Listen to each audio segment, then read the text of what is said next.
So I was watching the apologia video on, it says, God and Government, What is the Answer? You may also know that that is a book. Sorry, I have my iron here. I was in the middle of sewing and I was like, I have to stop. That is a book. I've read some of it. I have not read the whole thing. It's huge. Oh, I should. Ugh, I don't have the time. Anyways, I was confused at the question first because I was like, are they asking, should you let your own personal religion or religion in general influence your view of politics and how you operate in politics?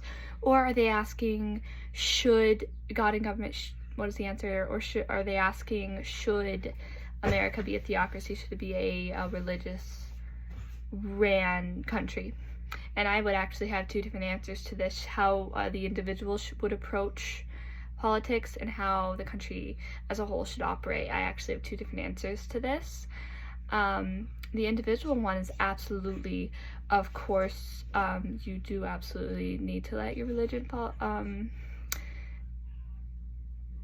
influence your politics. Everything that you do politically should flow from your beliefs and your moral standings, and it should flow from the truth.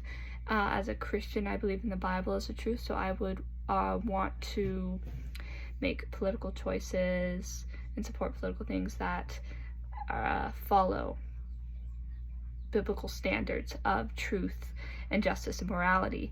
On a government-wide level, a theocracy or something like that is absolutely inconceivable and would fail and has failed and will always fail, even when founded in Christian principles. Our country America is founded in Christian principles, which is good, and that's why it's so great. But okay, there's a lot to say about that, a lot of new, but the core principles, I suppose, core of what America was founded with Christian in principles in mind, but it's a freedom of religion thing, because when you have something purely Christian, for example, a purely Christian country, everything is now up to interpretation. Mankind will always find a way to become corrupted. A theocracy would become corrupted. It would always become corrupted. It will always become corrupted because of interpretation of certain passages. You can't just form an entire country off of this is biblical truth, because not everybody is going to agree that that's what that passage means or this is what that means, and it will always become corrupted and fail. So the only way to preserve Christianity and to preserve truth and biblical truth, morality, and justice in your country is to have a freedom of religion and religious beliefs. And all of that freedom and goodness and truth really flows from the Bible anyways, all types. There may be some perversions in some religions, but every good thing, every great thing is from the Lord.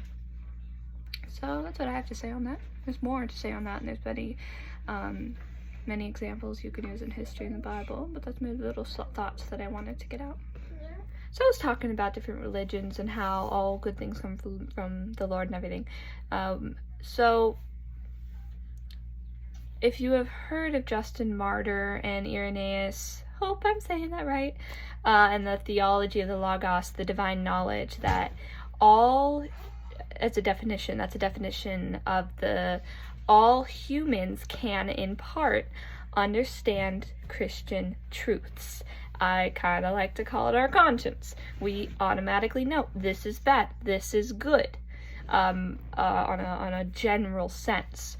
So that's how we can still have a biblically run government, like as long as it has the core principles of morality and justice and goodness as put forth in the Bible, because mankind does have that and it's been revealed to them. That's what I meant. So you can look up Justin Martyr and Irenaeus and look more into that. I'm not good at explaining things, but that's what I had meant before.